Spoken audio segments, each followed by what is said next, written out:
بسم الله الرحمن الرحيم. باب ما جاء في الجالس على الطريق.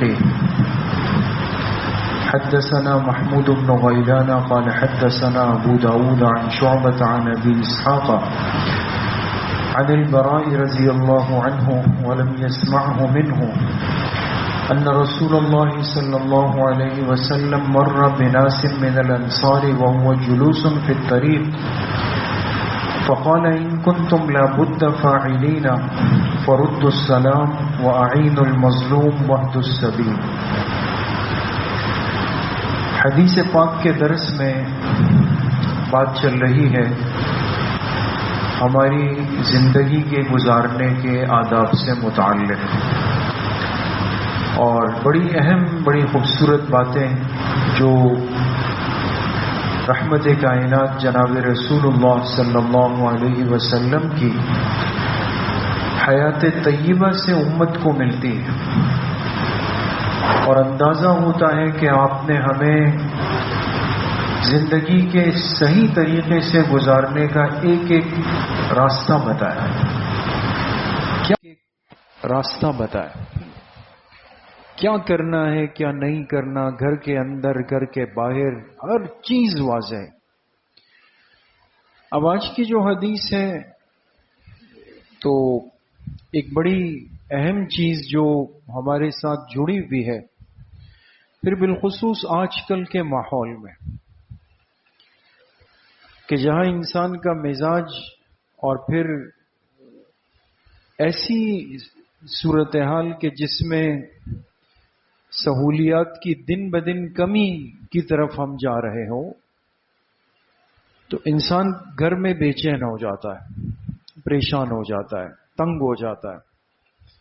یہ باہر آ کے اپنے گھر کے باہر اپنی گلی میں، گلی کے کنارے پر، راستے میں، فٹ پاتھ پہ، مجلس میں آ کے بیٹھنا چاہتا ہے. ایک مسلمان معاشرہ جو مل جل کر رہتا ہو، جس میں ایک محلے کا، ایک آبادی کا نظام اور سسٹم ہو، کیا اس میں ہمیں اس انداز سے راستوں پر بیٹھنا یا جمع ہونا یا مجلس بنانا یہ درست ہے؟ اگر درست ہے تو اس کا طریقہ کیا ہے؟ تو فرماتے ہیں یہ باب ہے اس بارے میں کہ راستوں پر بیٹھنے کی ترتیب بنانا. اس حدیث کے راوی حضرت براء ابن عازب رضی اللہ عنہ فرماتے ہیں کہ جناب رسول اللہ صلی اللہ علیہ وسلم کا گزر ہوا انصار کے کچھ لوگوں کے پاس سے، قبیلہ انصار کے. تو جب آپ گزرے تو کیا دیکھا کہ وہم جلوس فی الطریق، وہ لوگ راستے کے کنارے پر بیٹھے ہوئے تھے، جیسے ایک مجلس ہوتی. فقال، تو آپ علیہ الصلوۃ والسلام نے فرمایا ان کنتم لابد فاعلین، پہلے تو تم ایسا مت کرو، یہ عام گزرگاہ ہے لوگوں کی، آمد و رفت کی جگہ ہے، اس انداز سے سارے مرد جمع ہو کر مت بیٹھو. اور اگر ان کنتم لابد فاعلین، اگر تمہارے لیے یہاں جمع ہونا اور بیٹھنا ضروری ہے، اس کے بغیر چارہ کار نہیں، تو پھر اس راستے کے تم پر 3 حق ہے. کتنے حق ہیں؟ 3 حق. دیکھ کیا کرنا ہے؟ فرد السلام، ایک تو گزرنے والے کے سلام کا تمہیں جواب دینا پڑے گا. یہ نہیں کہ تم اتنے اپنی باتوں میں مست مگن ہو کہ کسی نے گزرتے ہوئے سلام کیا، تمہیں پتہ ہی نہیں چلا کہ بھئی سلام ہے، جواب ہے، کیا ہے. وَأَعِينُ الْمَظْلُومَ، دوسرا حق یہ ہے کہ اگر کوئی پریشان، مظلوم، تکلیف کا مارا ہوا تمہیں نظر آئے تو فوراً اس کی مدد کے لیے آگے بڑھو. تیسرا حق یہ ہے کہ وحد السبیل، اگر کوئی راستہ پوچھ لے، گم کر لے، تو اسے راستے کی رہنمائی کرو. کتنی وضاحت ہے دوستو اس ایک حدیث مبارکہ میں کہ ہمیں اپنے ماحول میں، ایک محلے میں، ایک نظام میں رہتے ہوئے زندگی کیسے گزارنی. اب دیکھیں انسان کو اللہ تعالیٰ نے بعض چیزیں اختیاراً دی، اس کے اختیار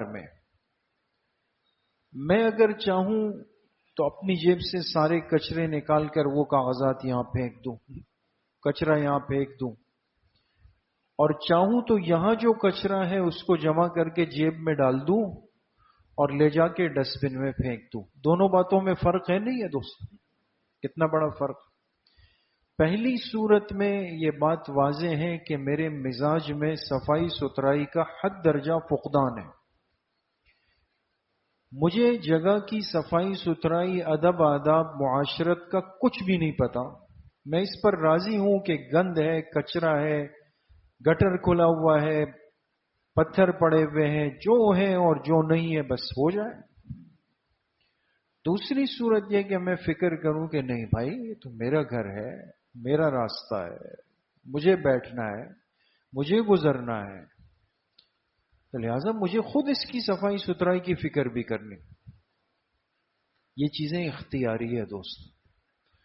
آج ہم اتنا آگے جا چکے ہیں کہ اپنی اختیاری چیزوں کو بھی نظر انداز کرتے ہیں، اور پھر اگر کسی نے کہا بھائی یار یہ مسئلہ ہے، کہتے ہیں بس یہ تو نظام ایسا ہے، سسٹم ایسا ہے، ناظمین کام نہیں کر رہے، فلاں کام نہیں کر رہا، حکومت یہ کر رہی ہے۔ ارے بھائی یہاں تو پرائم منسٹر نے چل کر نہیں آنا ہمیں ڈسٹ بن دینے کے، یہ تو میں اور آپ کر سکتے ہیں، نہیں کرنا۔ ایک ماحول میں رہتے ہوئے شریعت کیا سکھاتی ہے کہ ہمیں بلا وجہ راستوں میں، گزرگاہوں میں نہیں جمع ہونا چاہیے۔ پھر خاص طور پہ دن کے وقت میں جب وہاں سے مستورات نے، بچیوں نے، مہمانوں نے، سب نے آنا جانا ہے وہاں سے، آپ خود اندازہ لگائیں۔ ہم ایک نظام میں رہتے ہیں کہ بعض دفعہ انسان گھر کی مستورات کو لے کے جا رہا ہوتا، یا آپ مہمانوں کو لے کے جا رہے ہیں، یا صبح بچیوں کو اسکول لے کے جا رہے ہیں، یہاں لوگ جمع ہیں، یہاں لوگ جمع ہیں، وہاں نوجوان بیٹھے ہیں، وہاں گپ شپ شور شرابہ غل غپاڑا ہو رہا ہے، بلا وجہ قہقہے لگ رہے ہیں، اس طرح کی بات۔ اس بیچ میں آپ نے اپنے مستورات کو لے کے گزرنا ہے، یہ کیا طرز زندگی ہے دوستو؟ اور مجھے اس چیز کا احساس تک بھی نہیں ہے کہ یہ میں کوئی اجنبی جگہ نہیں، میں اپنے ماحول اور محلے کے ساتھ یہ کر رہا ہوں، کر رہے ہیں۔ تو اس لیے پہلے تو شریعت نے اس چیز پر روک لگا دی، ایسا مت کرو۔ اس گزرگاہ پر اپنی مجلس اور مجالست اور بیٹھک تم مت بناؤ۔ ہاں فقہا نے لکھا ہے ایک انسان کی اپنی حدود اربعہ ہے، اپنی ملکیت کی جگہ ہے، وہ وہاں پر بیٹھے لیکن بے پردگی کا اندیشہ نہیں، راستے میں کوئی رکاوٹ نہیں، غیر سنجیدہ ماحول نہیں، تو گنجائش ہے۔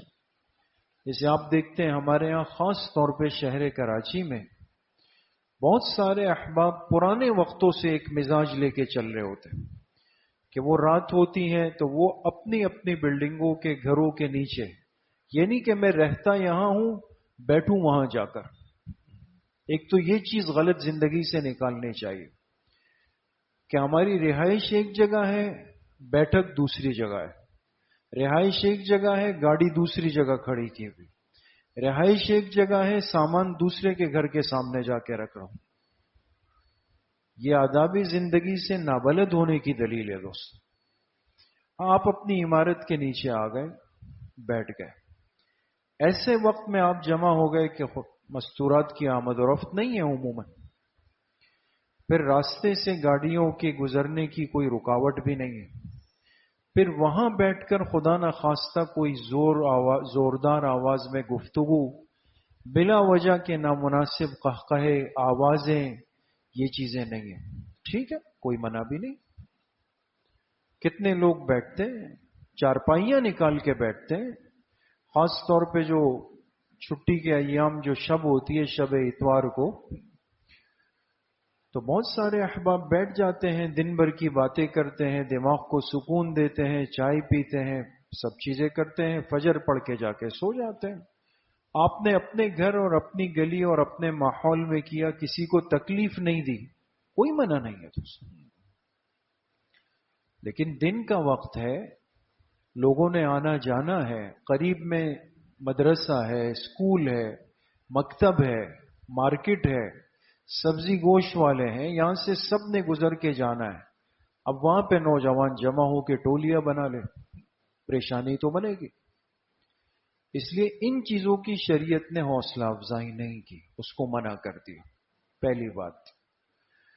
دوسری بات یہ فرمائی کہ اگر تمہیں بیٹھنا ہی ہو، مجبوری ہو، اسی لیے میں نے شروع میں عرض کیا کہ بعض سہولیات زندگی ہم سے دن بدن دور ہو رہے ہیں۔ اب گھر میں لائٹ نہیں ہے، گرمی ہے شدید، گھپ اندھیرا ہے، حبس ہے، گھٹن ہے، تو سانس تو لینی ہے۔ کہا چلو بھائی کچھ دیر کے لیے بچے کو گود میں لیا، باہر ذرا گلی گھوم کے آ جاتے ہیں، ٹھیک ہے، مجبوری ہے، کیا کریں۔ تو لہذا اگر انسان بامر مجبوری آ جاتا ہے، یا گھر میں پردے کی ترتیب نہیں بن سکتی تھی، آپ کے کوئی دوست ساتھی مہمان آ گئے، آپ اس کو نیچے لے آئے اور وہاں پہ آپ بیٹھ گئے، تو پھر شریعت نے ایسے موقع کے 3 آداب بتائے، 3 باتوں کا دھیان رکھنا ہے۔ ایک بات تو اس کا دھیان رکھنا ہے کہ پہلا حق یہ ہے کہ اگر کوئی سلام کرے تو اس کے سلام کا جواب دو۔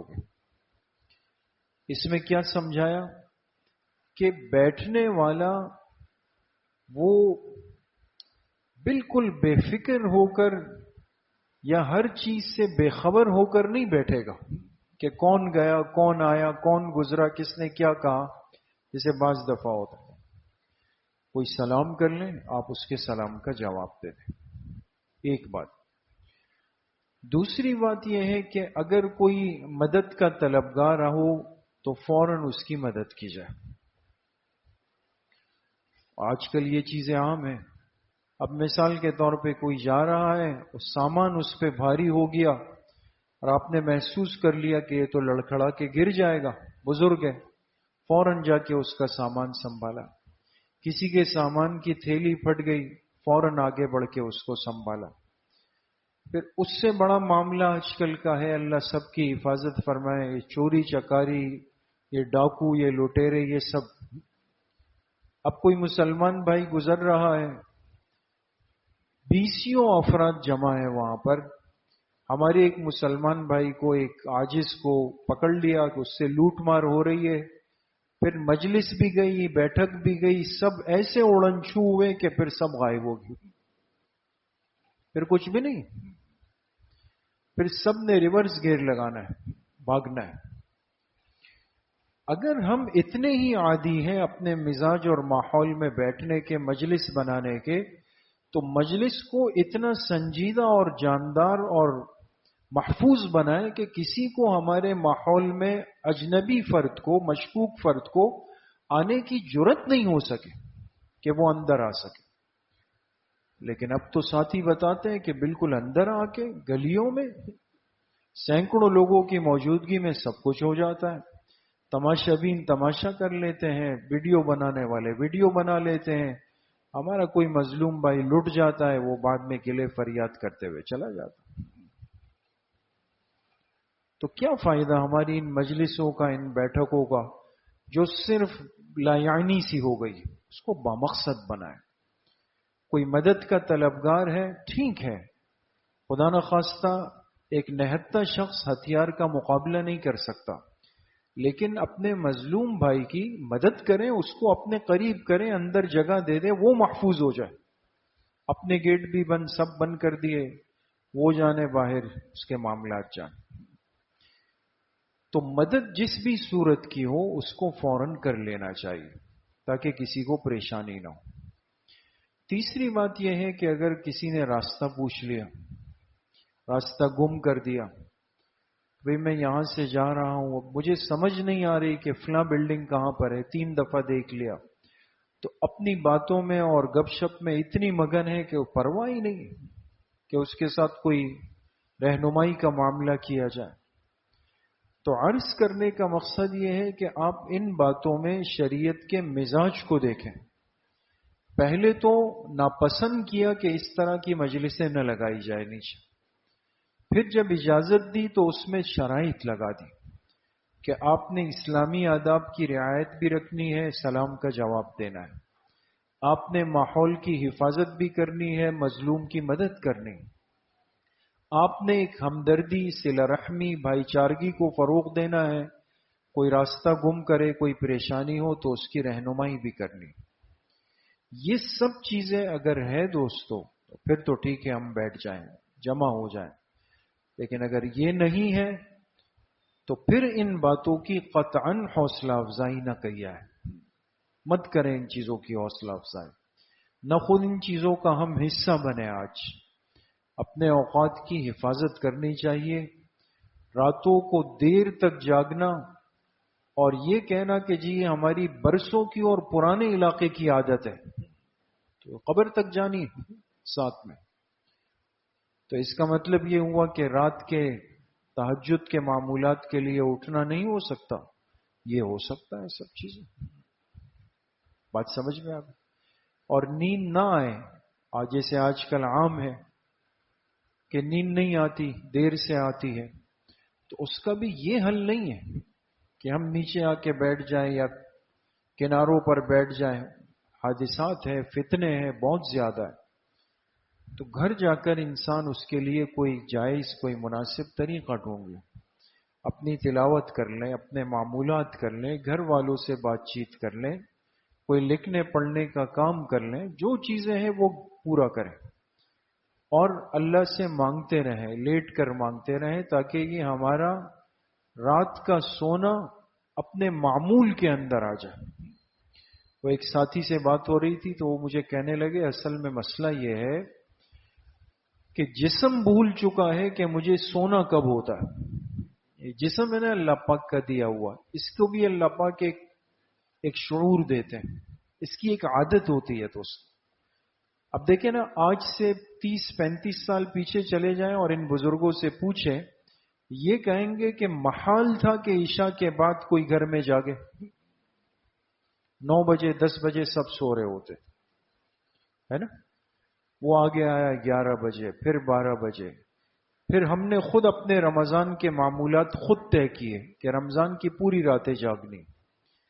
پورا رمضان جب جاگتے ہیں تو ایک چیز یاد رکھیں، علماء کہتے ہیں نا بھائی رمضان پورے سال کا دل ہے، جیسے رمضان ویسے پورا سال. تو اب رمضان کی راتوں میں جاگتے ہیں ادھر ادھر کی باتوں میں اور نائٹ میچوں میں اور باتوں میں، وہ 11 مہینے وہی ہوگا. اب یہ جسم بھول چکا ہے کہ مجھے سونا کب تھا. اب اس کو دوبارہ اس کی عادت یاد دلانی. جلدی سونے کی عادت سے زندگی کا نظام، جسمانی عوارض، یہ سب چیزیں کنٹرول میں آ جاتی. اللہ پاک مجھے بھی آپ سب کو صحیح عمل کی توفیق نصیب فرمائے. الحمدللہ رب العالمین، الصلاۃ والسلام